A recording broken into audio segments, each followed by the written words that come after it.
अगर तुम चाहते हो कि 2024 बोर्ड एग्जाम क्लास 10th गणित में कोई भी तुम्हारा क्वेश्चन ना छूटे, तो मैंने आपको बताया था कि 2023 के जितने भी सेट हैं उन सभी को कर लो। हाँ, अगर आप 2023 के जितने भी सेट हैं उन सभी को कर लेते हैं तो बोर्ड एग्जाम में कोई भी क्वेश्चन नहीं छूटेगा, ये मैं गारंटी के साथ कह सकता हूँ। आज हम सेट 6 करने वाले हैं। सेट 6 से पिछले जितने भी सेट हैं, set 1, set 2, set 3, set 4, set 5, उन सभी की वीडियोस में बना चुका हूँ। सबका पूरा का पूरा सोल्यूशन कराया है बड़ी ईजी तरीके से। वीडियोस नहीं देखी तो वीडियोस की लिंक आपको डिस्क्रिप्शन में मिल जाएंगी, वहाँ से चेक कर लीजिएगा, आपको वीडियो मिल जाएंगी। ठीक है, चलिए आज हम सेट 6 का पार्ट 2 लाए हैं। पार्ट 1 में हमने जितने भी इसके 20 के 20 ऑब्जेक्टिव कर लिए थे। ठीक है, इसके 20 ऑब्जेक्टिव थे, इन सभी को कर लिया था। तो आज हम पार्ट 2 लाए हैं। इस वीडियो में हम इस पार्ट 2 में इसके जितने भी विस्तृत उत्तरीय क्वेश्चन इन सभी को करेंगे बड़ी ही आसानी से। वीडियो में लास्ट तक बने रहना। अगर बोर्ड एग्जाम में बढ़िया नंबर लाना चाहते हो, गणित में एक भी क्वेश्चन नहीं छोड़ना चाहते हो, तो आपको पूरा वीडियो देखना पड़ेगा, सब कुछ क्लियर कर दूंगा। ठीक है, चलिए पहले क्वेश्चन को देख लेते हैं क्या है। क्वेश्चन अगर आपको यहाँ ना दिखे तो स्क्रीन पर क्वेश्चन में लगा दूंगा, देख लीजिएगा, बड़ी आसानी से सब कुछ समझ में आएगा। चलिए क्वेश्चन पहला है कि बिंदुओं 2, y और 10, 3 के बीच की दूरी 10 मात्रक है, हमें y का मान निकालना है। हमें दो बिंदु दिए गए हैं, उनके बीच की दूरी दी हुई है, हमें y का मान निकालना है, एक निर्देशांक गायब है। चलिए बहुत सिंपल क्वेश्चन है, स्क्रीन पर आपको क्वेश्चन दिख रहा होगा। हमारे पास क्या है, दो बिंदु हैं। हल करते हैं इस क्वेश्चन का। पहला बिंदु हमारे पास जो है और एक दूसरा बिंदु है। ठीक है, इन दोनों बिंदुओं के बीच की दूरी, ठीक है, इन दोनों बिंदुओं के बीच की दूरी हमें दी हुई है 10 मात्रक। ठीक है, पहला बिंदु कौन सा है हमारे पास, पहला बिंदु 2, y है, और ये दूसरा जो बिंदु है वो 10, 3 है। ये y जो गायब है हमको ये निकालना है। चलिए इसके बीच की दूरी दी हुई है, तो भैया देख लीजिए, इसे मान लेता हूँ मैं a, इसे मान लेता हूँ मैं b। तो a से b के बीच की दूरी का फॉर्मूला लगाओ, a v के बीच की दूरी। बीच की दूरी निकालने का सूत्र क्या होता है, मैंने बताया था, अंडर रूट में x2 माइनस x1 का whole square plus y2 minus y1 का होल स्क्वायर। ये फार्मूला मैंने बताया था आपको। ठीक है, देखिए यहाँ पर x1 y1 ये है, तो ये आपको यहाँ से मिलेंगे। देखिए ये पहला वाला x1, ये y1, ये x2 और ये y2। ठीक है, देखिए बीच की दूरी, हमें इनके बीच की दूरी 10 दी हुई है, तो इसकी जगह पर हम 10 लिख देंगे। अंडर रूट लगा है, अंडर रूट लगा दो, ब्रैकेट है ब्रैकेट। देखिए x2 कितना है, 10 है, माइनस x1 हमारा 2 है। ठीक है, प्लस y2, देखो यहाँ पर y2 आ रहा है, y2 हमारा 3 है, y1 हमारा y है, स्क्वायर है, स्क्वायर लगा दो। देखिए थोड़ा सा सिंप्लीफाई कीजिए, 10 में से 2 गया 8 बचा, 8 का स्क्वायर, ये हमारे पास 3 माइनस y का होल स्क्वायर है। देखिए यहाँ पर आपको अंडर रूट दिख रहा होगा इस साइड, और इस साइड अंडर रूट नहीं दिख रहा है, तो इसको हटाने के लिए दोनों तरफ वर्क करना पड़ेगा।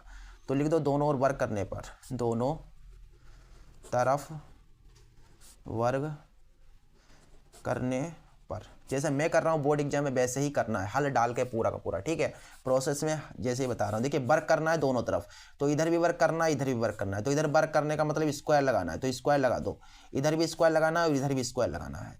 ठीक है, चलिए 3 माइनस y का होल स्क्वायर, इधर भी वर्क लगा दो, स्क्वायर लगा दो, इसके स्क्वायर से अंडर रूट कट जाएगा, इधर हो जाएगा 10 का स्क्वायर, तो 10 का स्क्वायर कितना होगा, 10×100। ठीक है, इधर देखिए 8 का स्क्वायर कितना होगा, 8 × 64। अब देखिए a माइनस बी का होल स्क्वायर लगेगा यहाँ पर, तो a माइनस बी का होल स्क्वायर क्या होता है, a स्क्वायर, a की जगह पर 3 है तो 3 का square, plus b square, b की जगह पर 22 है तो 22 का स्क्वायर, माइनस 2a, a कितना है b, 22। ठीक है, चलिए ये खोलना तो आपको आता ही होगा फॉर्मूला। ये देखिए 64 है, ये 3 तिया 9 हो जाएगा, ये हमारे पास 22 स्क्वायर, 2 तिया 6 y। अब देखिए यहाँ पर 100, 64 और 9 जोड़ दो कितने हो जाएंगे, 73, 22 स्क्वायर माइनस 6y। अब देखिए आप इसको ऐसे लिख सकते हैं, 22 स्क्वायर माइनस का 6y बराबर हमारा 100 है, और ये प्लस का 73 ऐसे लिख सकते हो, इधर आएगा 75 होगा तो माइनस हो जाएगा। और ये देखेंगे आप यहाँ पर घटाएंगे तो कितना आएगा, 7 3 10, 7 8 9 27 बचेगा। ठीक है, चलिए आगे देखिए, 22 स्क्वायर माइनस 6y बराबर हटा रहे कि चिन्ह चेंज होगा, ये प्लस का है तो माइनस का हो जाएगा, और ये बराबर हटाला तो बराबर में 0 पहुंचेगा। अब आप इसका गुणनखंड कर दीजिए, आपको y का मान मिल जाएगा। यहाँ पर आपको दिख रहा है 27, तो आपको ऐसी दो संख्याएं सोचनी है जिनकी गुणा करें तो 27 आए, जिन्हें जोड़ें या घटाएं तो 6 आए। तो 9 गुणा 3, 9 के 3 से गुणा करोगे तो 27 आएगा, 9 से 3 घटाओगे तो 6 आएगा। ठीक है, तो संख्या आपने सोच ली हैं, लिख दो जब फटाक से यहाँ पर जो संख्या सोची उसको लिखो यहाँ पर। आपने 9 सोचा और कितना सोचा, 3 सोचा, ये बाई में लिखना है। यहाँ पर प्लस लगेगा कि माइनस, प्लस लगाना पड़ेगा क्योंकि प्लस माइनस होकर के तभी -6 आएगा। ठीक है, 9 से 3 गया 6, और ये देखिए माइनस का 27 बराबर 0। अब देखें यहाँ से क्या होगा, अब आपको यहाँ से देखना है कॉमन, यहाँ से कॉमन बाई मिल रहा है तो बाई मिल रहा है, कॉमन निकाल लो। यहाँ बचेगा सिर्फ ये, यहाँ से देखिए यहाँ से आपको 3 मिलेगा कॉमन, यहाँ से 3 चला गया, वाई बचा और 3 ने 27। ठीक है, कॉमन वाले को कॉमन वाले के साथ लिख लो। गुणनखंड करना तो आपको आता ही होगा, ये 2 बार है, इन्हें एक बार लिख लो, ये लिख लिए, गुणनखंड हो गया। ठीक है, अब आपको एक एक को 0 के बराबर डालना है, तो मैं क्या करता हूँ, पहले इसको 0 के बराबर डालता हूँ। तो लिख दो यहाँ पर यदि या जब y + 3 को 0 के बराबर डालोगे तो y बराबर मुझे मिलेगा -3, और जब y - 9 ये वाला इसको 0 के बराबर डालोगे तो y बराबर मुझे मिलेगा 9। माइनस वाले के सामने प्लस वाले की औकात ज़्यादा होती है तो हमारा उत्तर ये वाला सही होगा। ठीक है, प्लस वाला उत्तर सही होगा, माइनस वाले की कोई वैल्यू नहीं होती है प्लस वाले के सामने, तो हमारा उत्तर y बराबर 9 सही होगा। तो ये बाई का आ गया। ठीक है, तो यहाँ पर कितना होना चाहिए, यहाँ पर होना चाहिए 9। ठीक है, चलिए ये क्वेश्चन समझ में आ गया होगा आशा करता हूँ। चलिए नेक्स्ट क्वेश्चन देखते हैं क्या है। स्क्रीन पर आपको क्वेश्चन दिख जाएगा। ठीक है, क्वेश्चन हमें दिया गया है कि x और 1/x का माध्य m है तो x की घात 3 + 1/x की घात 3 का माध्य क्या होगा। अच्छा, x और 1/x का माध्य मुझे m दिया है, हमसे इसका पूछ रहा है। देखिए ये क्वेश्चन इंपॉर्टेंट है। ठीक है, ये जब मैंने पेपर दिए थे तो ये क्वेश्चन आया था। ठीक है, तो इसको अभी से बढ़िया करके समझ लेना, आपने नहीं पढ़ा होगा ये क्वेश्चन। ठीक है, आपकी बुक में नहीं है ये वाला। चलिए क्या है, मुझे दिया गया है x और 1/x का माध्य दिया गया है, x और 1/x का माध्य कितना दिया है मुझे माध्य दिया है, सॉरी माध्य लिख दो, माध्य मुझे m दिया है। ठीक है, इनका मुझे माध्य m दिया गया है। ठीक है, अगर मान लीजिए मुझे इनका माध्य निकालना होता तो मैं फार्मूला क्या लगाता बताइए। इनका मुझे माध्य निकालना होता तो फार्मूला आपका लगाता मैं, माध्य बराबर आंकड़ों का योग अपॉन आंकड़ों की संख्या। ठीक है, आंकड़ों की संख्या। माध्य निकालने का फार्मूला ये होता है आंकड़ों का योग बटा आंकड़ों की संख्या। देखिए इनका मुझे माध्य m दिया गया है तो इसकी जगह पर m लिख दो। ठीक है, इसकी जगह पर m लिख दो। आंकड़ों का योग, हमें आंकड़े x और 1/x दिए गए हैं, इनका योग यानी कि इनको जोड़ में लिख दो 1/x बटे आंकड़ों की संख्या। कितने आंकड़े हैं, 1 2, 2 आंकड़े हैं तो 2 लिख दो। ठीक है, इसको थोड़ा सा सिंप्लीफाई कर लो तो इसकी ये बटे में कुछ नहीं तो 1 की इधर गुणा होगी तो वही रहेगा। ठीक है, इधर गुणा कराओगे तो हमारे पास आ जाएगा 2m। ठीक है, इतना आ गया। मुझे निकालना क्या है, हमें निकालना है x की घात 3 तथा 1/x की घात 3 का माध्य। ठीक है, चलिए इसका माध्य निकल जाएगा, बहुत आसान है वैसे तो। ठीक है, तो यहाँ पर आपको दिख रहा है कि घात 3 है कि नहीं, तो दोनों तरफ आपको क्या कर देना है, क्यूब कर देना है, यानी कि दोनों तरफ क्यूब कर देना है, यानी घन कर देना है। तो लिख दो यहाँ पर दोनों तरफ घन करने पर, दोनों ओर घन करने पर। तो इधर घन करो, घन का मतलब घात 3। ठीक है, ये x है, इसकी घात 3 कर दो, और ये 2 है, 2m है तो इसकी घात 3 कर दो। ठीक है, चलिए अब देखें यहाँ पर क्या हो सकता है। ये a + b की घात 3 का फार्मूला आपको याद होगा क्या होता है। देखिए a + b की घात 3 वाला फार्मूला होता है a की घात 3 + b की घात 3 + 3ab और ब्रैकेट में a + b, ये वाला फार्मूला आपको याद होगा। ठीक है, तो यहीं पर आपको इसको खोल देना है। देखिए पहले क्या है, a की घात 3, a की जगह पर x है तो x की घात 3 प्लस b की घात 3, b की जगह पर क्या है 1/x तो इसकी घात 3 करो प्लस 3a, a की जगह पर x है, b की जगह पर 1/x है ब्रैकेट ए प्लस बी यानी एक्स प्लस 1/x बराबर कितना, हम देखिए इसका करोगे 2 दूना 4 दूना 8, 8 m की घात 3 आएगा। ठीक है, चलिए आगे देखिए क्वेश्चन को, यहाँ तक समझ में आ रहा होगा आपको। ये मुझे चाहिए है, ठीक है, यही मुझे चाहिए। अभी देखिए कैसे निकलता है,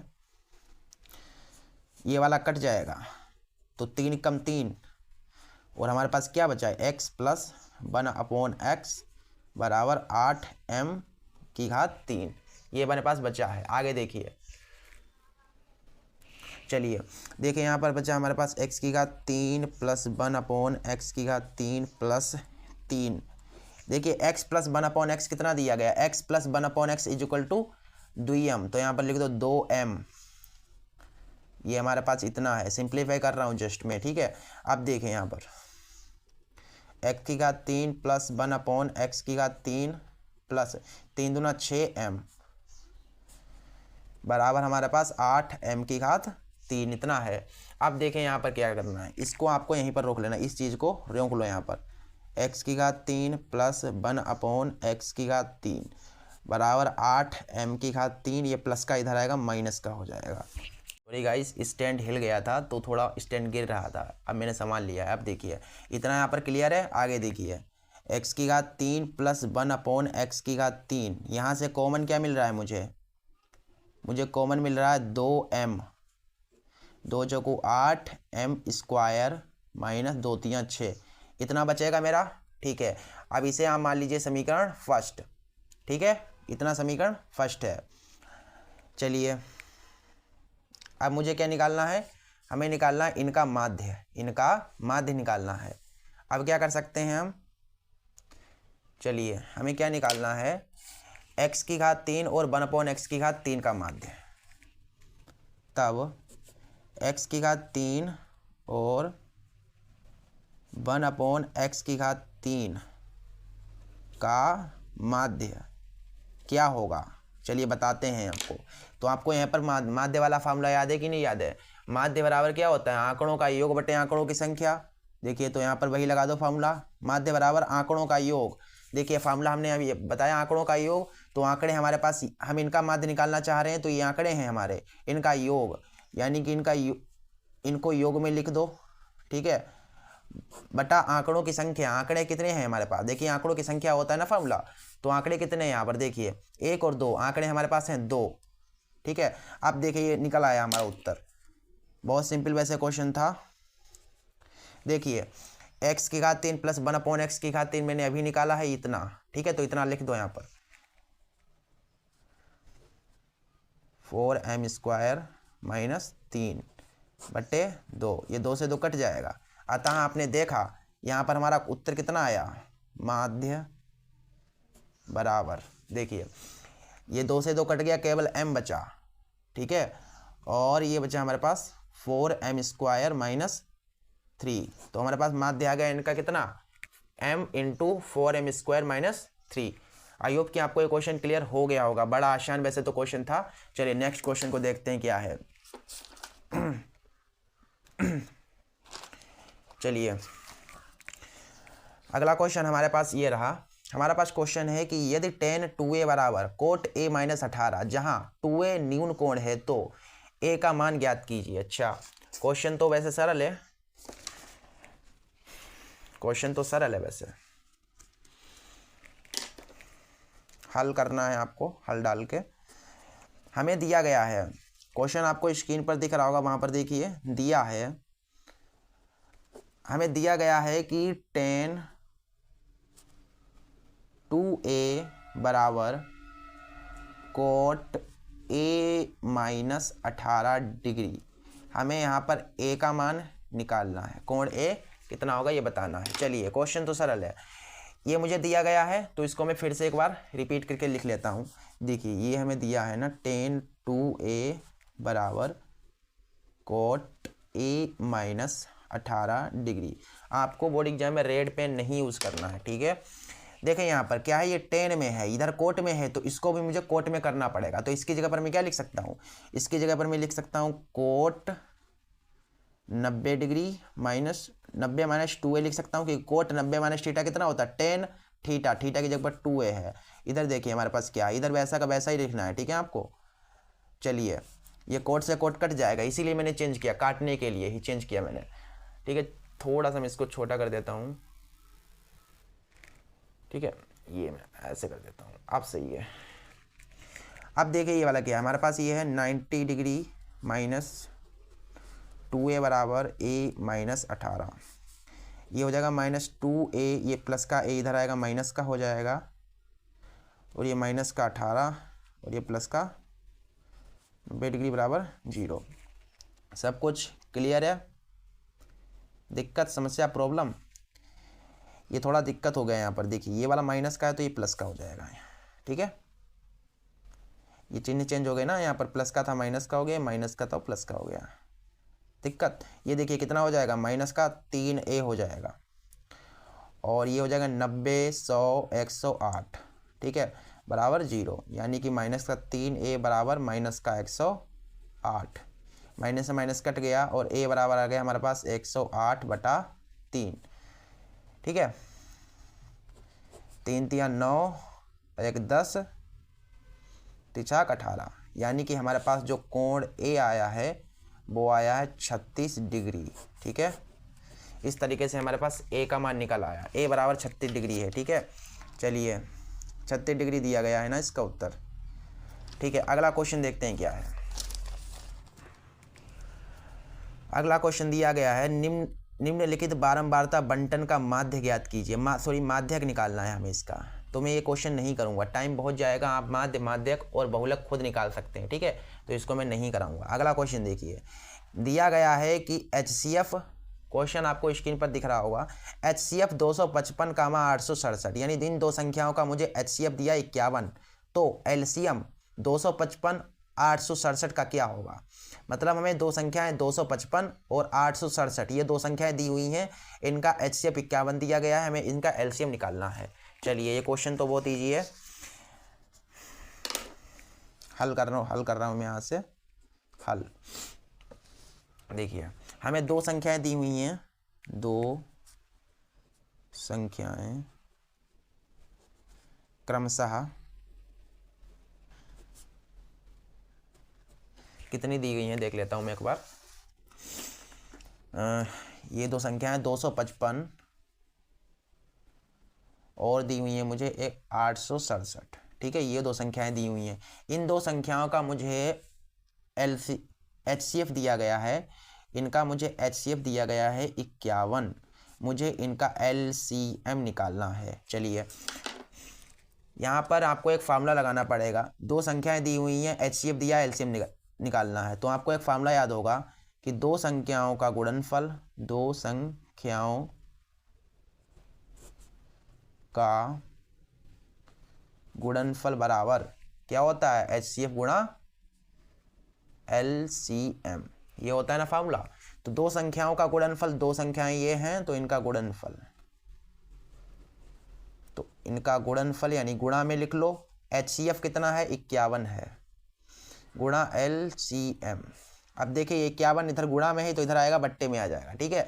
तो देखिए क्या होता है, 255 गुणा 867, 51 बट्टे में आ जाएगा, इधर हमारा LCM। इसको सोल्व कर दो, आपका उत्तर निकल आएगा, ठीक है।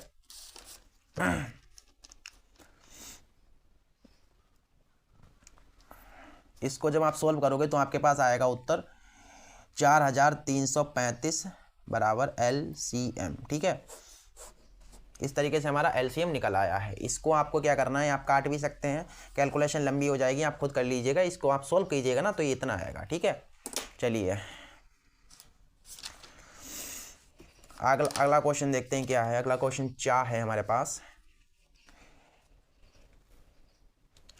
सिद्ध कीजिए कि √2 एक अपरिमेय संख्या है। अच्छा, ये क्वेश्चन मैं बहुत बार करा चुका हूँ, ठीक है। हर सेट में ये पूछा जाता है क्वेश्चन, बहुत इंपॉर्टेंट क्वेश्चन है, ठीक है। क्वेश्चन 4 है हमारे पास, हमें सिद्ध करना है कि √2 एक अपरिमेय संख्या है। तो मैं मान लेता हूँ √2 एक परिमेय संख्या है, क्योंकि अपरिमेय सिद्ध करना है उसके अपोजिट मान लेना होता है। तो अपरिमेय सिद्ध करना मैं परिमेय मान लेता हूँ, परिमेय संख्या है। ठीक है, अगर √2 एक परिमेय संख्या है तो क्या होगा, तब ये a/b के रूप की होगी, यानी a और b के बराबर होगी, यानी a/b के बराबर होगी, है कि नहीं। अगर ये परिमेय संख्या है तो इसके बराबर होगी। ये a और b क्या है, जहां a और b पूर्णांक हैं, यानी कोई नंबर हो सकते हैं यहाँ पर। अब इसको थोड़ा सिंप्लीफाई कीजिए। देखिए इसके बटे में कुछ नहीं तो 1 होगा, a की 1 से गुणा हो जाएगी तो आ जाएगा हमारे पास a और इधर हो जाएगा √2b। इसे मैं समीकरण फर्स्ट मान लेता हूँ। अब आप देखिए यहाँ पर आपको दिख रहा है ना, इस साइड में √। अब √, को हटाने के लिए वर्ग करना पड़ता है, तो कर दो यहाँ पर, लिख दीजिए दोनों तरफ वर्ग करने पर, दोनों तरफ वर्ग करने पर, वर्ग कर दो, यहाँ पर स्क्वायर लगा दो, दोनों साइड स्क्वायर लगा दो। देखिए इसके स्क्वायर से रूट कट जाएगा तो हमारे पास क्या आएगा, a² बराबर b²। ओ ये 2 होगा ना, तो हमारे पास आ गया इतना। अब देखिए चूंकि आप देख सकते हैं कि ये गुणा में है, 2 गुणा में है ना, तो इधर आएगा, ये बट्टे में आ जाएगा, यानी a² किससे विभाजित है, 2 से। चूंकि a² 2 से विभाजित है इसलिए खाली a भी 2 से विभाजित होगा। ठीक है, क्योंकि आप देख सकते हैं अगर मान लीजिए 4 का स्क्वायर, अगर ये 4 का स्क्वायर 2 से विभाजित है, 4 चौको 16/2 8 16, आपने देखा कि 4 का स्क्वायर 2 से विभाजित है, तो केवल 4 भी 2 से विभाजित होगा। इसलिए हम कह सकते हैं कि जो a² अगर 2 से विभाजित है तो केवल a भी 2 से विभाजित होगा। इतना क्लियर है। आगे देखिए, मैं आगे मान लेता हूँ, मैं मान लेता हूँ कि a बराबर 2k, ये मैंने मान लिया। अब इधर आपको देख रहा है क्या, k, तो k क्या है, ये k कोई पूर्णांक है, जहाँ k कोई पूर्णांक है। ठीक है, अब देखिए समीकरण फर्स्ट से a बराबर √2 भी दिया गया है, तो इसकी जगह पर क्या मैं लिख सकता हूँ, यहाँ पर पहले लिख दो कि समीकरण फर्स्ट से, जैसे एग्जाम में करना वैसे मैं करा रहा हूँ। देखिए समीकरण फर्स्ट में मुझे a बराबर √2 भी दिया है, तो इसकी जगह पर रख दो √2b, इसकी जगह पर मैंने रख दिया, बराबर है बराबर लगा दो, 2 के है 2 के लिख दो। इधर भी आपको √ दिख रहा है तो इधर भी वर्ग कर दो दोनों तरफ, तो लिख दो दोनों ओर वर्ग करने पर, दोनों तरफ वर्ग करने पर, वर्ग करने का मतलब स्क्वायर लगाना, तो स्क्वायर इधर लगा दो और उधर भी लगा दो। ठीक है, तो देखिए स्क्वायर से रूट कटेगा, सिर्फ 2 आएगा, b², इधर हो जाएगा 2 दूना 4 k², ये 2 दूना 4, ये हो गया b² बराबर 2k²। अब आप यहाँ पर देखिए कि b² किससे विभाजित है, 2 से, क्योंकि 2 गुणा में है, इधर आएगा बट्टे में आ जाएगा, यानी कि b² लिख दो यहाँ पर, जैसे ऊपर लिखा था b² 2 से विभाजित है,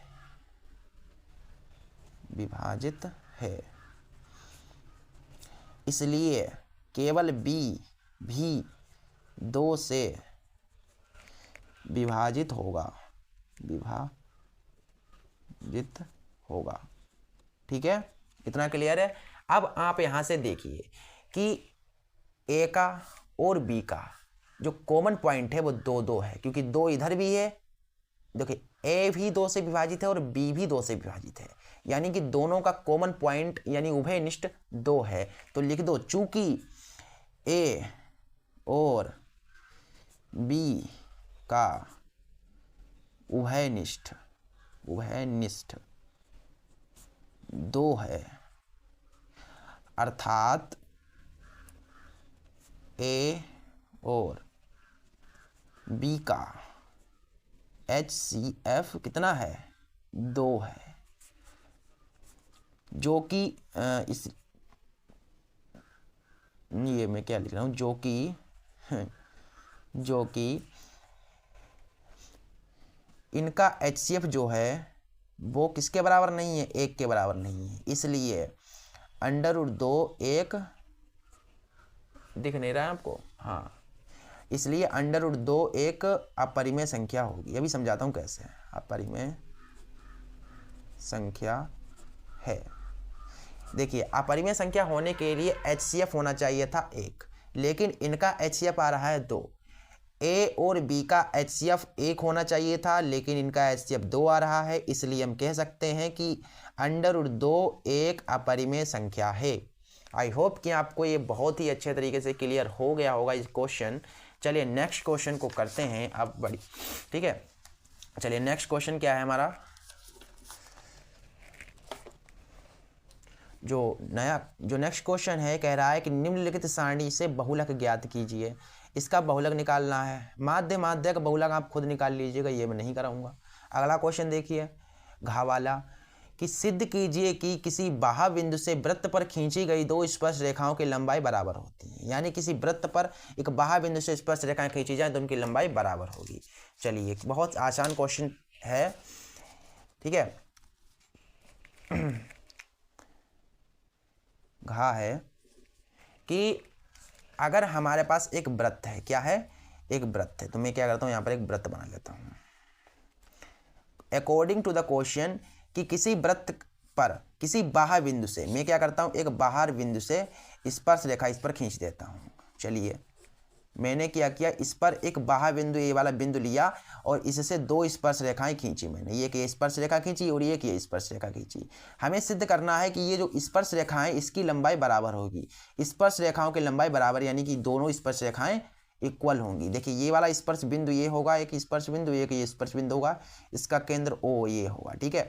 अब आप यहाँ पर थोड़ा बहुत अपनी तरफ से क्रिएटिविटी कर सकते हैं कि इसको इससे मिला दो, इसका कुछ नाम बाह्य बिंदु से दे दो, इसका नाम बाह्य बिंदु P है, ये A है और ये B है, आप कुछ भी नाम दे सकते हैं।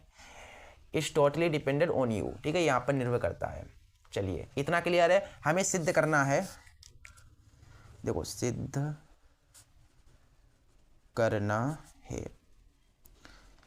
हमें सिद्ध करना है कि ये वाली रेखा और ये वाली रेखा बराबर होगी, यानी कि AP बराबर PB, AP बराबर PB, ये सिद्ध करना है हमें।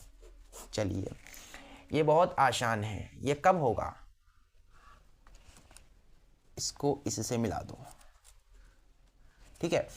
अगर आप ये वाला एक त्रिभुज है, एक त्रिभुज APO तथा OBP, ये वाला त्रिभुज और ये वाला त्रिभुज, इन दोनों को अगर आप सर्वांगसम दिखा देते हैं तो इनकी सभी लंबाई, इनकी सभी भुजाएं बराबर हो जाएंगी और इनके सभी कोण बराबर हो जाएंगे, है कि नहीं। तो मैं क्या करता हूं, इन दोनों त्रिभुजों को सर्वांगसम दिखाता हूं।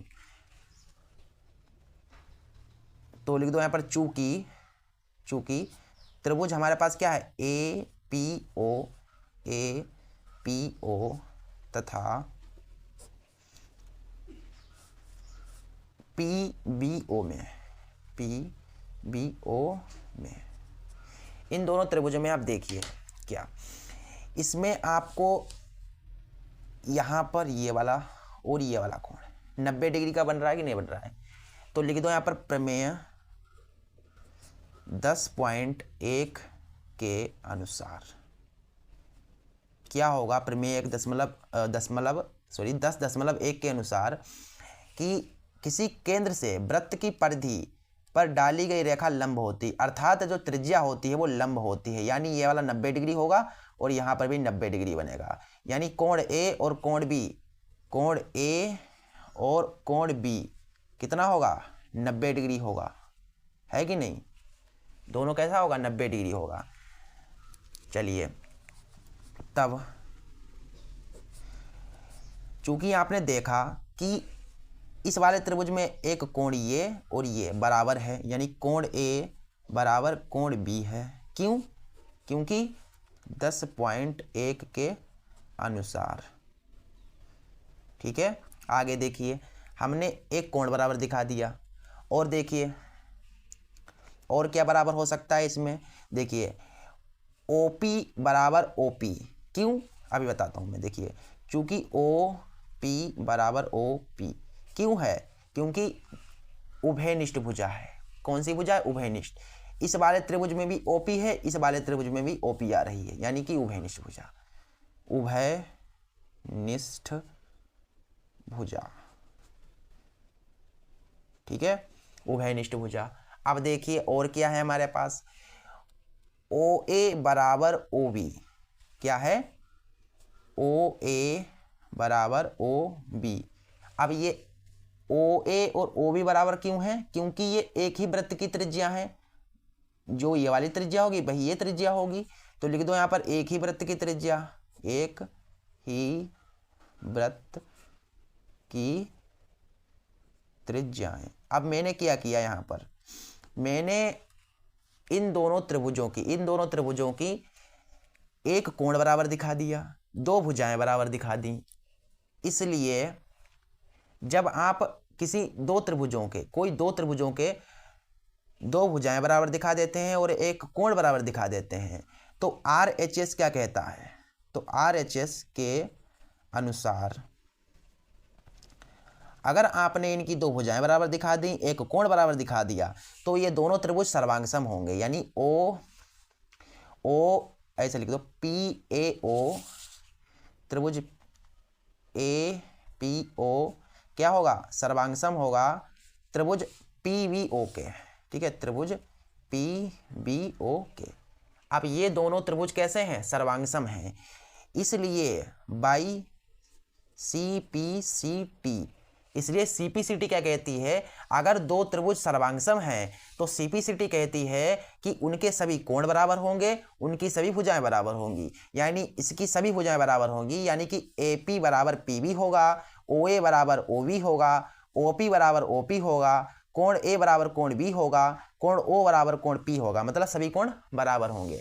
तो हम कह सकते हैं कि जो AP है वो PB के बराबर है, यानी AP बराबर PB। Hence proved. ठीक, ये प्रूव हो गया। चलिए, आई होप कि आपको ये क्वेश्चन समझ में आ गया होगा। नेक्स्ट क्वेश्चन को देखते हैं।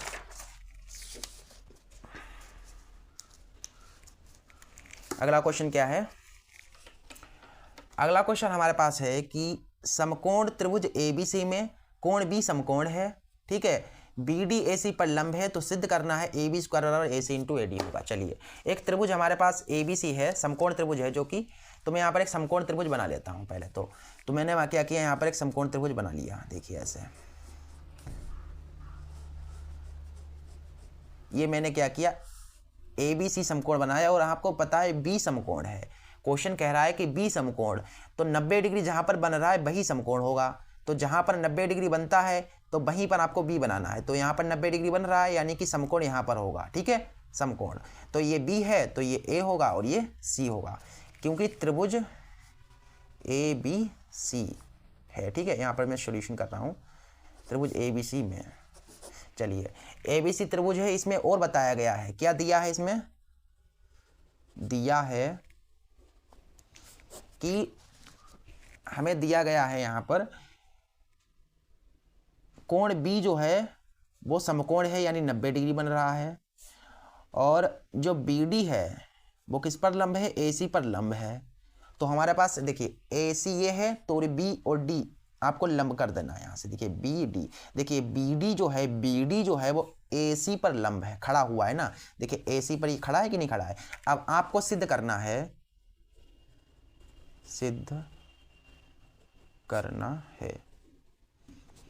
सिद्ध क्या करना है कि AB स्क्वायर बराबर AC इंटू AD होगा। ये हमें सिद्ध करना है। चलिए, ये क्वेश्चन इजी है वैसे तो। अगर हम इन दोनों त्रिभुजों को सर्वांगसम दिखा देते हैं तो ये चीज़ हो जाएगी। ठीक है, तो हम क्या करते हैं, त्रिभुज ABC तथा ADB में, चलो ऐसे।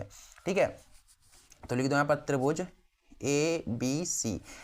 ABC है पूरा बड़ा वाला त्रिभुज, तथा त्रिभुज एक छोटा वाला ले लो ADB में। अब इसमें देखेंगे, अगर आप यहाँ पर 90 बन रहा है तो यहाँ पर भी 90 बनेगा और यहाँ पर भी 90 बनेगा, यानी कि कोण B जो होगा वो कोण D के बराबर होगा। कोण B बराबर कोण D। ठीक है, कोण B बराबर कोण D। और क्या बराबर है इसमें? और बराबर है यहाँ पर जो ए है वो बी के बराबर है, क्योंकि यहाँ पर जो कोण बनेगा जो सम्मुख कोण है, या ऐसे समझ लो कोण ए जो होगा वो कोण सी के बराबर होगा, है कि नहीं। देखो कोण ए बराबर कोण सी, तो कोण ए बराबर होगा कोण सी के, सम्मुख कोण है कि नहीं है। या ऐसे लिख दो कि कोण ए कोण बी के बराबर होगा, ठीक है, और कोण जो बी होगा वो कोण सी के बराबर होगा, है कि नहीं। देखिए जो यहाँ पर बनेगा वो ही यहाँ पर बनेगा, और जो यहाँ पर बनेगा वही यहाँ पर बनेगा, ठीक है, क्योंकि ये लंब खींचा गया आधा है, आधा यानी समद्विभाजक है। तो यहाँ पर मैंने क्या किया, इसके सभी एंगल बराबर दिखा दिए। तो क्या है ए से हमने क्या किया, इनके सभी एंगल बराबर दिखा दिए, यानी कि ये दोनों त्रिभुज हमारे क्या हो जाएंगे, समरूप हो जाएंगे। आप सर्वांगसम भी दिखा सकते थे, सर्वांगसम मैंने नहीं दिखाया, मैंने क्या किया, इनको बराबर दिखा दिया, समरूप दिखा दिया। तो समरूप दिखा दो कि काम हो जाएगा। क्या है, त्रिभुज हमारे पास जो इनके सभी एंगल बराबर हैं, अगर एंगल बराबर हैं इन दोनों त्रिभुजों के, तो ये दोनों त्रिभुज समरूप होंगे, यानी कि जो त्रिभुज ए बी सी है वो क्या होगा, समरूप होगा त्रिभुज ए डी बी के। ये A B C A D B के समरूप है। अब अगर ये समरूप है, अगर ये दोनों त्रिभुज कैसे हैं, समरूप है, तो इनकी भुजाओं का अनुपात बराबर होगा, यानी कि ए बी बटा ए डी बराबर बी सी बटा डी बी बराबर ए सी बटा ए डी। हमें सिद्ध करना है ए बी स्क्वायर बराबर ए सी और ए डी। हमें ए बी यहाँ पर मिल रहा है, ए डी यहाँ पर, ए सी यहाँ पर, ए डी, ठीक है, इस तरीके से मिल रहा है। तो आप क्या कीजिए, इस वाले त्रिभुज को ले लीजिए, कोई दिक्कत समस्या प्रॉब्लम नहीं होनी चाहिए, ठीक है। चलिए आगे देखिए, सब कुछ सही जा रहा है, एक बार मैं चेक कर लेता हूं।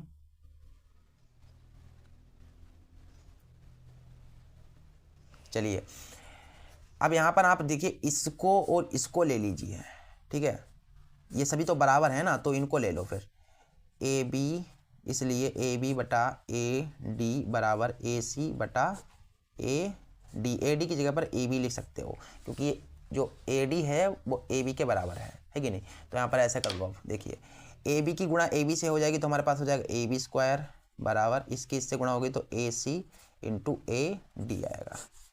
तो हैंस प्रूव्ड, ठीक है, हैंस प्रूव्ड। इस तरीके से क्वेश्चन हो गया है, ठीक है। चलिए नेक्स्ट क्वेश्चन को करते हैं। अगला क्वेश्चन क्या है, क्वेश्चन आपको स्क्रीन पर दिख जाएगा। क्वेश्चन घ है कि पुनीता की 2 वर्ष पूर्व की आयु और अब से 4 वर्ष बाद की आयु का गुणनफल उसकी वर्तमान आयु के दुगने से 1 वर्ष अधिक है, उसकी वर्तमान आयु ज्ञात करनी है। हमें सुनीता की वर्तमान आयु निकालनी है। चलिए इस क्वेश्चन को भी कर लेते हैं। क्वेश्चन हमारा घ है, पुनीता, हमें पुनीता की वर्तमान आयु निकालनी है, तो मैं मान लेता हूं माना पुनीता की वर्तमान आयु, मुझे वर्तमान आयु निकालनी है तो मुझे पता नहीं है, तो मैं मान लेता हूँ वर्तमान आयु x है, ठीक है। मैंने पुनीता की वर्तमान आयु x मान ली। चलिए हमें बताया गया है प्रथम शर्तानुसार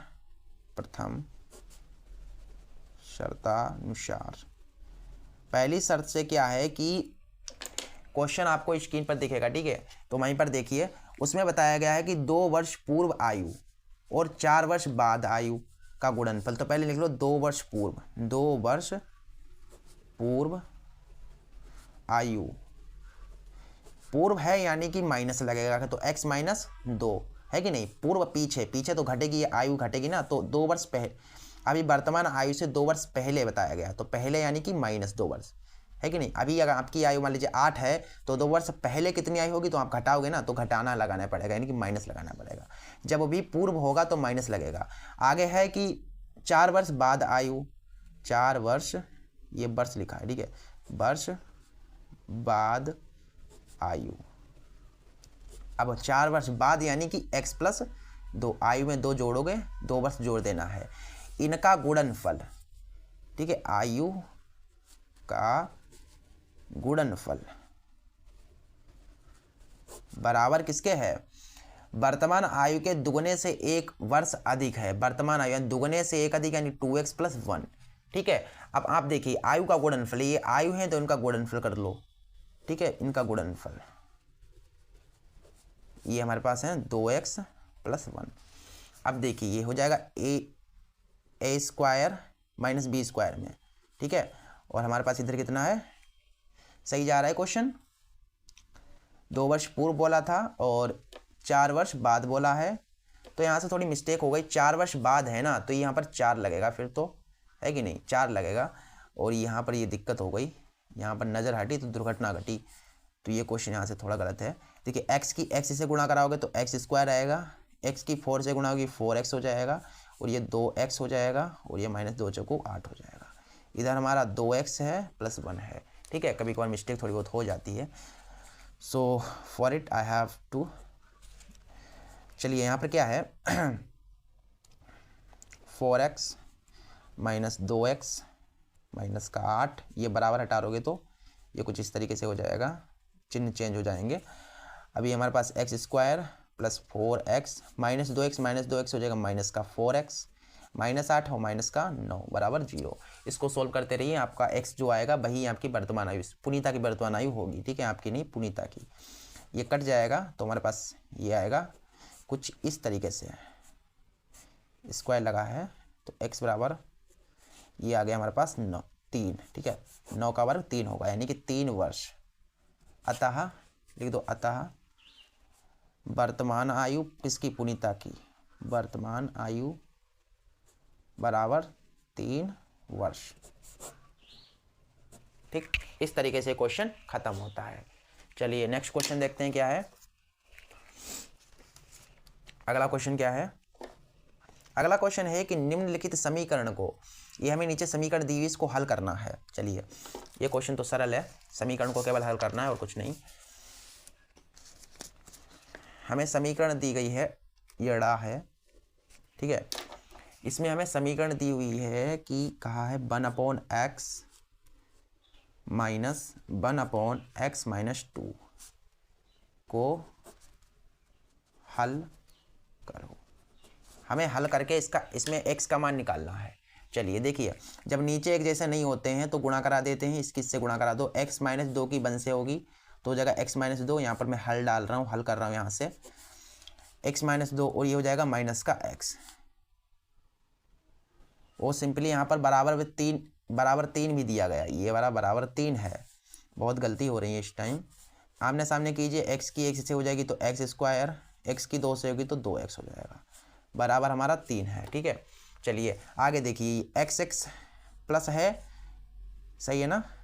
चलिए ये माइनस प्लस है तो कट जाएगा, हमारे पास सिर्फ ऊपर 2 बचा, नीचे हमारा x² माइनस का 2x बराबर 3। इसके बटे में कुछ तो 1 होगा, यहाँ से गुणा कराएंगे तो हो जाएगा 3x² माइनस का 3 दूना 6x, इधर हो जाएगा -2। यहाँ से आप 2, चलिए इतना ही करेंगे भी, हम आगे बाद में बढ़ाएंगे। माइनस का इधर आएगा तो प्लस का हो जाएगा और बराबर 0। यहाँ पर आप देखिए इस तरह गुणा कराएंगे तो कितना आएगा, 3 दूना 6, यानी आपको 2 ऐसी संख्याएं सोचनी जिनकी गुणा करें तो 6 आए, जिन्हें जोड़े या घटाएं तो भी 6 आए। बताइए कौन कौन सी संख्या, कौन सी संख्याएं हैं। ठीक है, तो आप ऐसा कीजिए, इसको गुणन ये है ना धराचार्य फार्मूले से कर लो, ये गुणनखंड नहीं हो पाएगा, इसका गुणनखंड नहीं हो पाएगा, तो धराचार लगाओ फार्मूला। तो धराचार्य सूत्र से, ठीक है, धराचार्य सूत्र क्या होता है, x बराबर -b plus minus √b² minus 4ac/2a। ठीक है, चलिए लगाइए इसमें x बराबर, ये b, देखिए a b c कहाँ पर से मिलेंगे, देखिए हमारे पास ये है ना, तो इसमें पहला वाला जो a है, ये वाला b है और ये वाला c है, यानी फिर ऐसे लिख दो फिर यहाँ पर चूंकि करके, चूंकि a बराबर कितना है 3 है, b बराबर -6 है और c बराबर 2 है, इनमें इन मानों को रख दो। माइनस b कितना है 6 है माइनस का, प्लस माइनस √b², b कितना है माइनस का 6 का स्क्वायर, माइनस 4a 3 है और c हमारा 2 है। ठीक है, बटा 2a 3 है। चलिए इसको सोल्व करते हैं। अब x बराबर ये माइनस माइनस प्लस हो जाएगा, 6 प्लस माइनस ये हो जाएगा 6 छंग 36 माइनस 4, देखो 4 3 12 12 3 दूना 6 6 छक 24 और नीचे 3 दूना 6। ठीक है, इस तरीके से इतना आया है। आगे इसको थोड़ा और सिंप्लीफाई कीजिए तो x बराबर देखिए 6 प्लस माइनस यहाँ घटाएंगे तो कितना आएगा 4 5 6 और ये 12। ठीक है, अब देखो यहाँ से आप ऐसा करो, यहाँ से 2 कॉमन ले लो तो 2 कॉमन लोगे 2 3 6 प्लस माइनस इसे मैं कैसे लिखूँगा 2 दूनी 4 4 3 12। इसको अभी ऐसे रहने दो, करने को आपको समझ में नहीं आएगा तो मैं अभी रुक जाइए यहाँ पर थोड़ा सा मैं ऐसे करता हूँ। देखिए 6 प्लस माइनस अंडर रूट 12 को मैं कैसे लिख सकता हूँ 2 दूना 4 और 4 3 12 ऐसे लिख सकता हूँ। अब कॉमन लीजिए, अब आपको समझ में आ जाएगा। यहाँ से देखिए x बराबर यहाँ से आप 2 कॉमन, यहाँ भी 2 है यहाँ भी 2 है, ऐसे ले लो कॉमन तो यहाँ पर से 2 3 6 प्लस माइनस अंडर रूट 3 बचा और नीचे हमारा 6 है तो 2 3 6, यानी कि हमारे पास x बराबर आ गया 3 प्लस माइनस अंडर रूट 3/2। अतः आप ऐसा कीजिए, अब यहाँ पर प्लस माइनस ले लीजिए अलग अलग, मैं अभी बताता हूँ आपको। देखिए जस्ट देखिए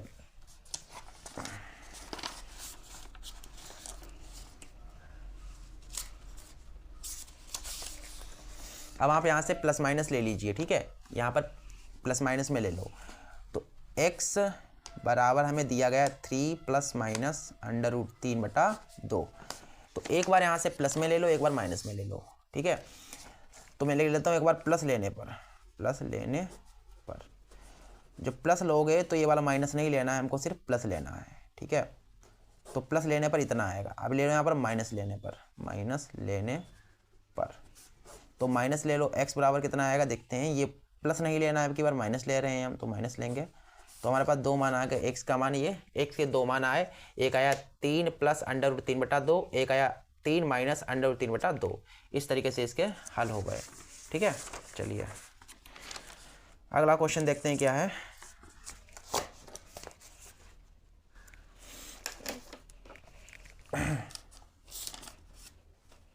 ठीक है, अगला क्वेश्चन हमारे पास है कि 2 क्रमागत धन सम संख्याएं ज्ञात कीजिए जिनके वर्गों का योग फल 340 है। चलिए हमको 2 क्रमागत धन संख्याएं निकालनी हैं। तो क्रमागत धन संख्याएं हैं तो यहाँ पर मानना पड़ेगा पहले तो मैं यहाँ पर क्वेश्चन घा है ना, क्वेश्चन घा है तो मैं मान लेता हूँ, माना 2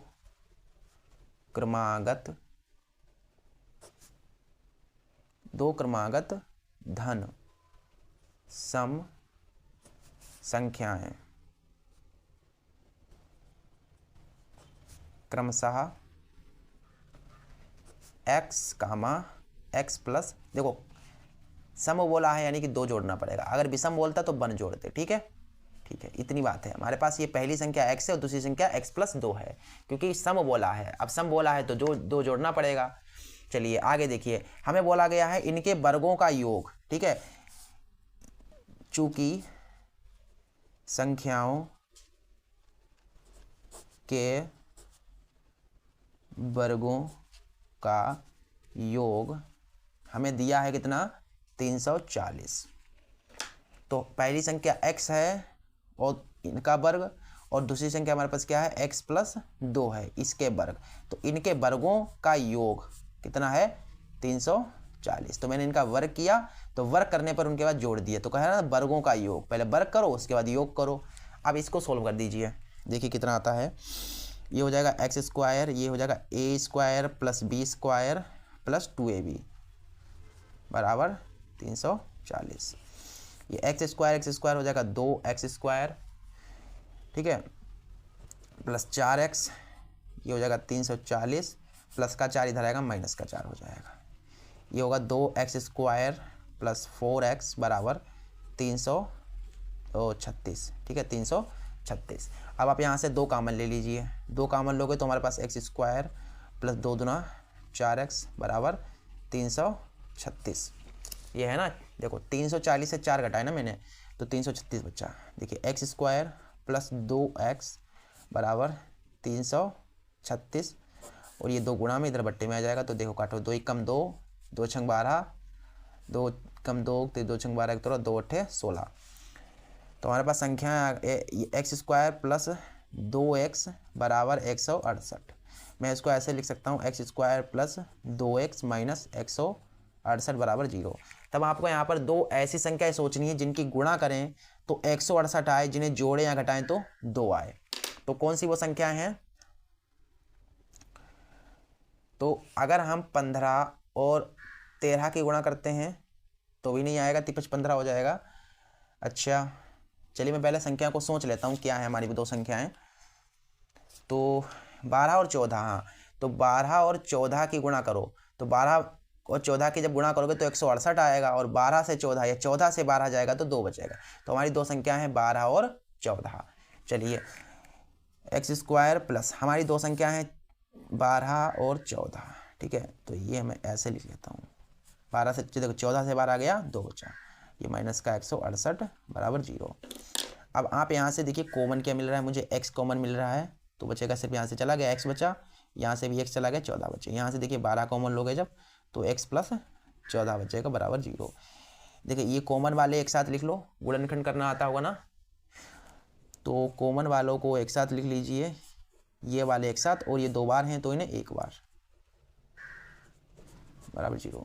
तो जब 1 1 को बराबर डालिए पहले, तो पहले इसको हम डालेंगे बराबर, x माइनस 12 को 0 को बराबर डालोगे तो x बराबर 12 मिलेगा, ठीक है। अब इसको बराबर डालोगे तो जब x प्लस 14 बराबर 0 डालते हो तो x बराबर माइनस का 14 मिलता है। अब आपने देखा ये वाला माइनस का आया, अब माइनस का तो कोई मान्यता होती नहीं प्लस वाले के सामने, तो प्लस वाला हमारा उत्तर सही है। तो पहली संख्या जो आ गई है, जो x के मान जो नहीं पहली क्रमागत संख्या है वो 2 है, ठीक है, सॉरी 2 नहीं 12 है ना, 12 आई ना। तो पहली जो क्रमागत संख्या आई है वो 12 आई है, तो दूसरी क्या होगी, x प्लस 2 करना होगा तो दूसरी निकालने के लिए। तो लिख दो यहाँ पर अतः पहली क्रमागत सम संख्या बराबर कितनी है 12, ठीक है। तब दूसरी क्रमागत सम संख्या बराबर x प्लस 2 करना है ना, तो x की जगह पर 12 रख दो और ये 2, ये जगह 12 और 2 रहा, 12 और 2 14। तो हमारे पास आ गई 2 संख्याएं। देखिए पहली जो संख्या क्रमागत है वो है 12 और दूसरी है 14। अगर आप इनके वर्गों का योग करेंगे तो कितना आएगा, 340 आएगा, ठीक है। आई होप कि आपको क्वेश्चन क्लियर हो गया होगा। चलिए नेक्स्ट क्वेश्चन को करते हैं। अगला क्वेश्चन हमारे दिया गया है, मैं थोड़ा जूम कर लेता हूँ, ठीक है। हमें अगला क्वेश्चन दिया है, निम्नलिखित समीकरणों के युग्मों को हल कीजिए, ये हमें दिया गया है। और अथवा में ये वाला भी दिया गया है कि 300 किलोमीटर दूरी की यात्रा करने में यदि एक व्यक्ति को 60 किलोमीटर रेलगाड़ी द्वारा तथा शेष बस द्वारा तय करता है तो कुल 4 घंटे लगते हैं, ठीक है। यदि वह 100 किलोमीटर रेलगाड़ी से तथा शेष दूरी बस से तय करता है तो 10 मिनट अधिक लगते हैं। रेलगाड़ी और बस की चाल ज्ञात कीजिए। देखिए ये आपके 3.6 प्रश्नावली 3.6 के क्वेश्चंस हैं, ठीक है, ये वाले। तो ये आपके सिलेबस से हटा दिए गए हैं 2024 बोर्ड एग्जाम के लिए, तो इसे हम नहीं करेंगे, ठीक है, इसे हम नहीं करेंगे, फालतू में टाइम नहीं वेस्ट करेंगे। तो इनको मैं स्किप करके आगे बढ़ता हूँ, ठीक है। आगे जो 6 नंबर के क्वेश्चन हैं उन्हें देखते हैं। क्वेश्चन हमारे पास ये छठा है कि कह रहा है कि क्वेश्चन आपको स्क्रीन पर दिख रहा होगा, देखिए कि एक बहुमंजिल भवन के शिखर से देखने पर किसी 4 मीटर ऊंचे भवन के शिखर और तल के अवनमन कोण 30 डिग्री और 45 डिग्री हैं, ठीक है। बहुमंजिल भवन की ऊंचाई निकालनी है और दोनों भवनों के बीच की दूरी निकालनी है। चलिए ये क्वेश्चन बहुत ही इंटरेस्टिंग क्वेश्चन है, मज़ा आएगा इस क्वेश्चन में, सीरियसली मैं सही कह रहा हूँ, मज़ा आएगा। हमारे पास क्या है, एक भवन है, एक बहुमंजिल है। तो मैं मान लेता हूँ ये हमारा क्या है, इधर वाला ये बहुमंजिल है, और एक भवन है इधर, मैं मान लेता हूँ ये वाला भवन है, ठीक है।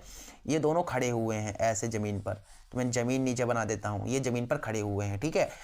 ये वाला भवन है और भवन मुझे 4 मीटर ऊंचा बताया गया है। क्वेश्चन आपको दिख रहा होगा स्क्रीन पर, देखिए ये जो भवन है ये भवन 4 मीटर ऊंचा है, ठीक है। भवन 4 मीटर ऊंचा है, बहुमंजिल की ऊंचाई निकालनी है, ठीक है। इसके शिखर से ये मान लेता हूँ A है, ये B है, ये C है और ये D है। ये बहुमंजिल है ना, बहुमंजिल, तो बहुमंजिल के शिखर से देखने पर जो कोण बन रहे हैं वो 30 डिग्री और 45 बन रहे हैं। अच्छा, तो भवन के शिखर, देखिए बहुमंजिल के शिखर से, यहाँ से भवन के शिखर का जो कोण बन रहा है वो 30 डिग्री बन रहा है, और यहाँ से अगर वो इसके पाद तक देखता है तो 45 डिग्री बनता है। चलिए देखिए, यहाँ से इसको मिलाइए, ये मुझे ऐसे कर देता हूँ मैं, देखिए इस तरीके से, ठीक है, ऐसे इसको आप ऐसे मिला दो तो ज़्यादा बढ़िया रहेगा। इसको ऐसे देखिए, यहाँ से जब वो यहाँ तक देखता है तो उसके जो अवनमन कोण आँख से बनते हैं, पहले तो वो क्या करता है, इस बहुमंजिल से खड़े होकर भवन के शिखर को देखता है, यहाँ पर देखता है, उसके बाद यहाँ पर खड़े होकर के इसके पाद को देखता है, ठीक है, तो इससे इसको मिला दो, ठीक है। तो कोण जो बन रहे हैं वो 30 डिग्री और 45 डिग्री बन रहा है, पहला बन रहा है 30 डिग्री और दूसरा बन रहा है 45 डिग्री, ठीक है। कहने का मतलब ये वाला जो होगा वो 30 डिग्री होगा और ये वाला जो होगा वो 45 डिग्री होगा। आई होप कि आपको क्लियर हो गया होगा। हमें निकालना है बहुमंजिल की ऊंचाई, ठीक है, हमें क्या निकालना है, बहुमंजिल की ऊंचाई निकालनी है। तो लिख दो यहाँ पर, चूंकि हमें ज्ञात करना है बहुमंजिल ए बी बराबर क्या होगा, ठीक है। अगर ये वाली 4 है तो ये वाली भी 4 ही होगी। ये ए बी सी डी, इसे मान लेता हूँ ई, हमें निकालना है ए बी। तो ए बी कब मिलेगा, ए बी हमें ये पूरा का पूरा मुझे कब मिलेगा, जब आप ए ई प्लस ई बी करेंगे, है कि नहीं। तो इधर देखिए, अब थोड़ा ए ई तो मुझे पता नहीं है, ये वाला ए ई तो मुझे पता नहीं है, ये वाला तो मुझे पता है ना 4 है, तो प्लस ई बी जो है वो 4 है। तो इसे मैं भी समीकरण फर्स्ट मानता हूँ। मैं पहले क्या करता हूँ, ए ई का मान निकालता हूँ। जब ए ई का मान निकाल लूँगा फिर इसमें रख दूंगा तो मुझे ए बी मिल जाएगा। ए बी क्या है, बहुमंजिल की ऊंचाई है, ठीक है। चलिए, और क्या मुझे निकालना है, और मुझे यहाँ से यहाँ तक दोनों भवनों के बीच की दूरी निकालनी है। इस बहुमंजिल और इस भवन के बीच की दूरी यहाँ से यहाँ तक कितनी है, यानी BC निकालना है, तथा BC बराबर क्या होगा भी ज्ञात करना है। चलिए इस क्वेश्चन को करते हैं। इसके लिए मैं नेक्स्ट पेज लेता हूं जिससे कि आपको बेहतर समझ में आए। इसको मैं बढ़िया तरीके से समझाऊंगा। पहले देख लीजिए, यहाँ पर इसमें ये चित्र है हमारे पास, तो इसमें आप पहले ये वाला ले लीजिए त्रिभुज, ये वाला ABC लेने से क्या होगा, मुझे BC मिल जाएगा, है कि नहीं। तो पहले तुम त्रिभुज ABC ले लो, तो लिखो त्रिभुज ABC में टेन थीटा लोगे जब, तो टेन थीटा बराबर क्या होता है, लंब बटा आधार। तो टेन थीटा, इसका थीटा 45 है, तो टेन 45 डिग्री बराबर, ठीक है, टेन 45 डिग्री लंब, देखिए कितना है लंब। तो इसका लंब हमारे पास AE प्लस EV है, AE प्लस EV, ठीक है, बटा आधार कितना है, देखिए इस वाले त्रिभुज का लंब तो ये है, आधार हमारा BC है, तो आधार BC, ठीक है। चलिए टेन 45 का मान 1 होता है, और ये AE प्लस EV, अब EV देखिए EV 4 है, तो 4 लिख दो बटा BC, तो BC की तरह गुणा कराओगे तो BC कम BC बराबर AE प्लस 4। इसे मैं समीकरण सेकंड मान लेता हूँ। अब मुझे सबसे पहले AE निकालना पड़ेगा। अब मैंने क्या किया, ABC को ले लिया, इस 45 डिग्री वाले को ले लिया। अब मैं लेता हूँ ADE में, तो त्रिभुज ADE में देखिए, इसमें मैंने पहले ये वाला लिया 45 डिग्री का लिया, अब 30 डिग्री, और 30 डिग्री किस में है, ADE में, तो मैं ADE ले रहा हूँ। अब इसमें देखो क्या करना है, टेन थीटा लो, टेन थीटा बराबर क्या होता है, लंब बटा आधार। इसका जो थीटा है इस वाले का 30 डिग्री है, ठीक है, 30 डिग्री बराबर, इसका लंब कितना है, इसका लंब AE है, AE बटा आधार, इसका आधार हमारा DE, क्या है DE या ED बोलो, तो मैं ED बोल देता हूँ, चलिए ED। टेन 30 का मान 1 बटा अंडर रूट 3 AE बटा ED। चूँकि मैं आपको बता देता हूँ, जो ऐसे लिख दो यहाँ पर,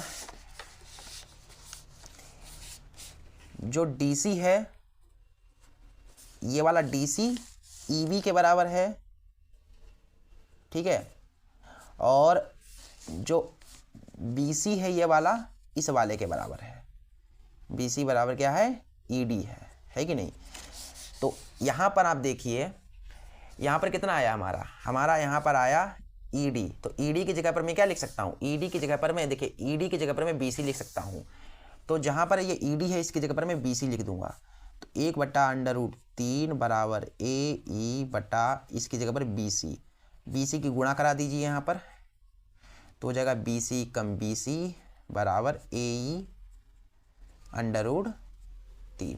ठीक है, अब देखिए हमें BC कितना दिया गया है, BC देखिए हमने अभी निकाला AE + 4, तो ये लिख दो यहाँ पर समीकरण फर्स्ट से, पहले ऐसे लिखो, समीकरण फर्स्ट में हमें दिया गया है BC बराबर AE + 4 बराबर हमारा AE √3 है। अब आप ऐसे लिख लीजिए, AE ये प्लस का इधर ले आइए, ये हो जाएगा माइनस का AE, ये ऐसे लिख लो, ऐसे करके, ये प्लस का है उधर जाएगा, ये माइनस का हो जाएगा। सही है, दिक्कत समस्या प्रॉब्लम नहीं होनी चाहिए। अब आप यहाँ से AE और AE कॉमन ले लो, AE कॉमन लोगे तो क्या होता है, यहाँ हो जाएगा कितना 1 माइनस √3 बराबर -4। ये माइनस है तो इसको यहाँ से माइनस लो, तब इसे काट दो, तो यहाँ से माइनस कॉमन ले लो। तो माइनस जब कॉमन लोगे तो हमारे पास आएगा √3 माइनस 1 बराबर -4, ये कट जाएगा। तो हमारे पास AE बराबर आएगा 4 बटा, ये गुणा में तो इधर बट्टे में आ जाएगा, √3 माइनस का 1। ठीक है, इसका हर परमीकरण कर दो अब यहाँ से, √3 माइनस 1 बटा √3 माइनस 1, ये माइनस है तो ये हर परमीकरण करने पर चिन्ह चेंज हो जाते हैं, इतना तो पता होगा ना। अब देखिए यहाँ पर, अब यहाँ से देखिए इतना आया, अब ये होगा यहाँ से मजा आएगा। अब AE बराबर देखिए कितना है, गुणा करेगा ना इधर +1, देखिए A माइनस B और ये A + B का है, तो A² यानी A² माइनस B², B की जगह पर 1 है तो 1 का square, A minus B, A + B किसका फार्मूला होता है, A² माइनस B², तो A का स्क्वायर मैंने कर दिया और माइनस B का स्क्वायर कर दिया। ठीक है, अब देखो यहाँ से AE बराबर ये 4 √3 + 1, इधर आएगा 3 माइनस 1। अब देखो यहाँ से AE बराबर 4 √3 + 1, ये हो जाएगा 2 दूना 4। AE बराबर आ गया हमारे पास 2 √3 + 1, क्या आ गया, मीटर। ये क्या है, AE। अब AE देखिए यहाँ पर क्या है,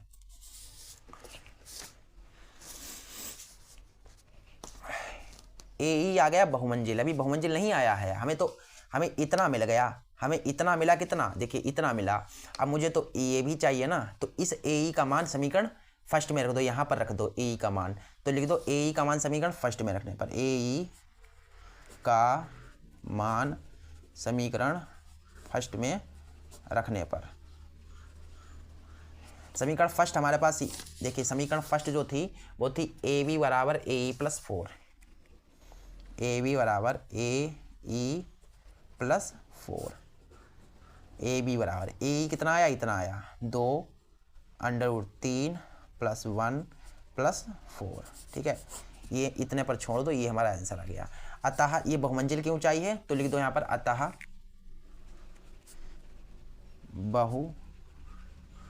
बहुमंजिल की ऊंचाई, जो बहुमंजिल की ऊंचाई H बराबर आई है, या हम कह सकते हैं AB बराबर आई है, वो आई है 2 × √3 + 1 + 4 मीटर। इस तरीके से ये उत्तर आ गया।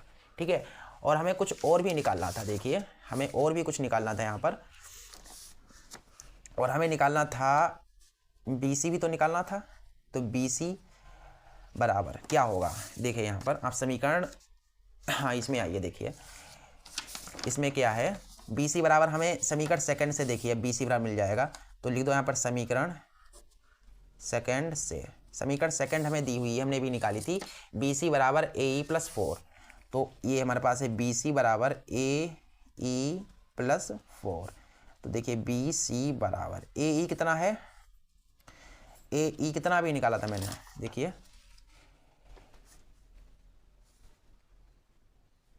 AE मैंने AE निकाला ये वाला, इतना है ना, 2 × √3 + 1, तो इतना लिख दो यहाँ पर 2 √3 + 1, ये ब्रैकेट में है पूरा का पूरा, और ये +4। थोड़ा ऐसे सिंप्लीफाई कर, थोड़ा बढ़िया करके लिख दो ऐसे, +4 मीटर। यानी जो बहुमंजिल की ऊंचाई आई है वही भवन से ये BC क्या है, BC आपकी दोनों भवनों के बीच की दूरी है, ठीक है, दोनों भवनों के बीच की दूरी BC। देखो BC दोनों भवनों के बीच की दूरी, और BC बराबर इतना आया है 2 × √3 + 1 + 4 मीटर। यानी जो भवन की, जो इनके बीच की दूरी है वही इस बहुमंजिल की ऊंचाई है। दोनों देखिए सेम आया है, BC बराबर ये भी आया था, बहुमंजिल की ऊंचाई भी इतनी ही आई थी, और ये बीच की दूरी भी इतनी ही आई है, ठीक है। आई होप कि आपको ये क्वेश्चन समझ में आ गया होगा। देखिए मैं क्वेश्चन आपको एक बार दिखा देता हूँ। ये क्वेश्चन मैंने यहाँ से चित्र बनाया है, उस तरीके से क्वेश्चन किया। उसके बाद हम क्वेश्चन लाए, हमने कौन सा पेज लिया, उसके बाद मैंने यहाँ से सॉल्व किया, ठीक है, इस तरीके से मैंने सॉल्व किया, और उसके बाद भी मैं आगे थोड़ा बढ़ा, उसके बाद मैंने ये लाया, ठीक है, इस तरीके से क्वेश्चन किया। तो हमारे 3 पेजों में क्वेश्चन आ पाया, ठीक है। आई होप कि आपको ये क्वेश्चन समझ में आ गया होगा। चलिए नेक्स्ट क्वेश्चन को देखते हैं क्या है।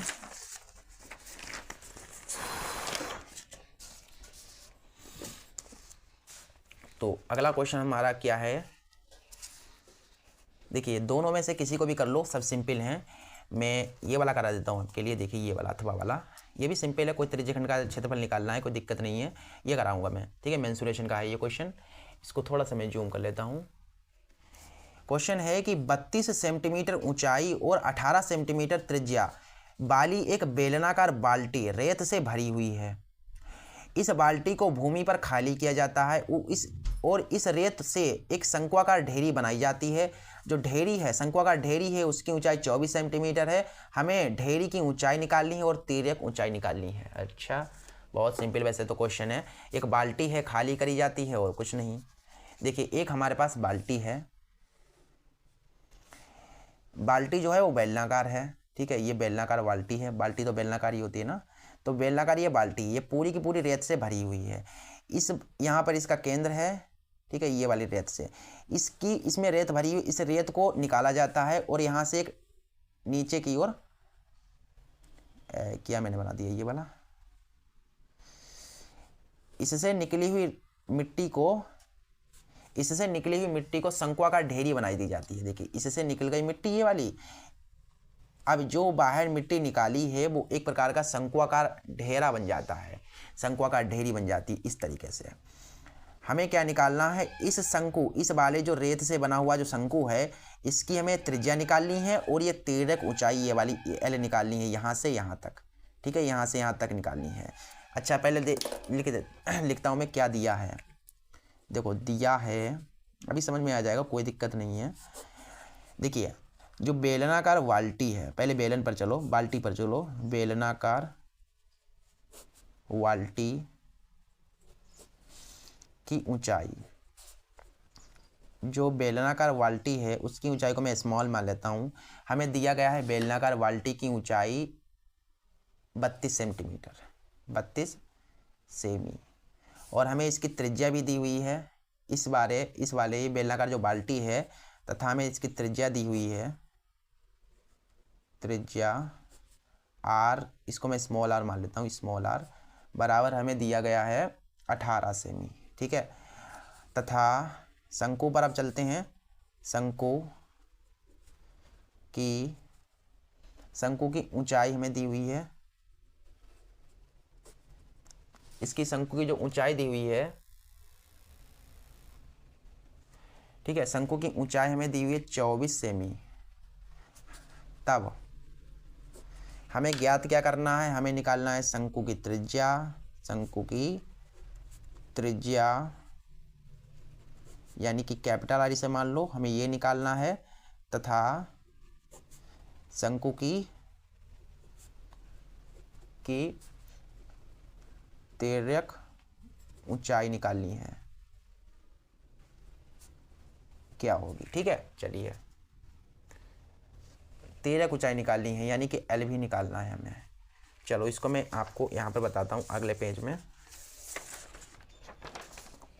तो आयतन जो जिसमें जो रेत भरी थी बेलन में, मान लीजिए 10 किलो भरी थी रेत। अब जब बाहर निकाला तो 10 किलो का ही ढेरा बनेगा ना, तो यानी इसका आयतन इसके आयतन के बराबर होगा। तो लिख दो यहाँ पर वेलन का आयतन, वेलन का आयतन बराबर होगा शंकु के आयतन के, शंकु का आयतन। ठीक है।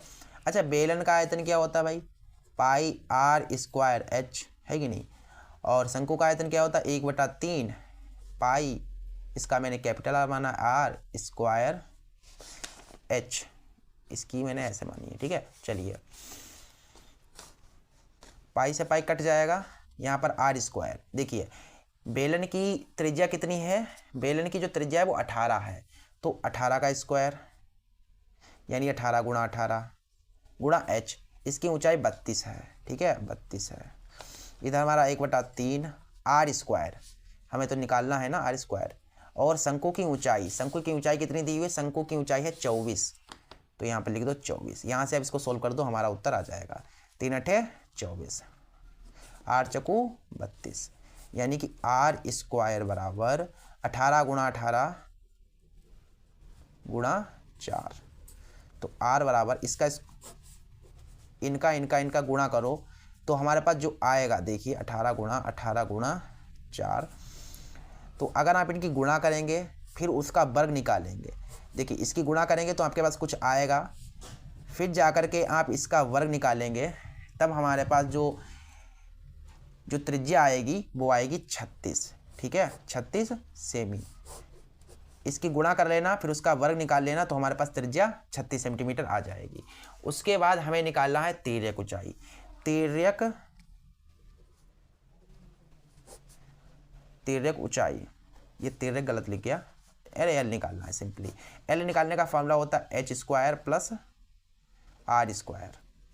तो एल बराबर देखिए एच स्क्वायर, तो शंकु की हमें निकालनी है तिर्यक ऊंचाई, तो शंकु की ही ऊंचाई आपको लेनी है। ठीक है, शंकु की ही ऊंचाई आपको लेनी है।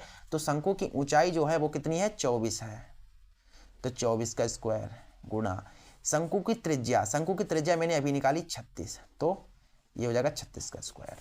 फिर अगर आप इसे सोल्व करेंगे तो आपके पास जो आएगी वो आएगी 43.267 सेमी। ठीक है, तो इस तरीके से आपने देखा कि जो शंकु की त्रिज्या आई है, शंकु की जो त्रिज्या आई है वो आई है 36 सेंटीमीटर, तथा तिर्यक जो ऊंचाई आई है, तिर्यक ऊंचाई जो एल आई है वो आई है आपके पास 43.267 सेमी। इस तरीके से आपने देखा कि क्वेश्चन कंप्लीट हो गया। चलिए इस तरीके से हमने क्या किया, इस पूरे सेट को कंप्लीट कर लिया। इसके जितने भी विस्तार उत्तरीय क्वेश्चन थे इन सभी को मैंने करा दिया है सेट 6 के। ठीक है, सेट 6 कंप्लीट होता है। अगले वीडियो से हम सेट 7 ईवी स्टार्ट करेंगे, ये लास्ट होगा। इस पूरे 2023 के जितने भी सेट हैं उन सब का लास्ट है सेट 7। ठीक है, ये लास्ट है, इसके बाद कुछ भी नहीं है। ठीक है, इसके बाद ये कुछ भी नहीं है इसमें। ठीक है, चलिए मिलते हैं नेक्स्ट वीडियो में, तब तक के लिए जय।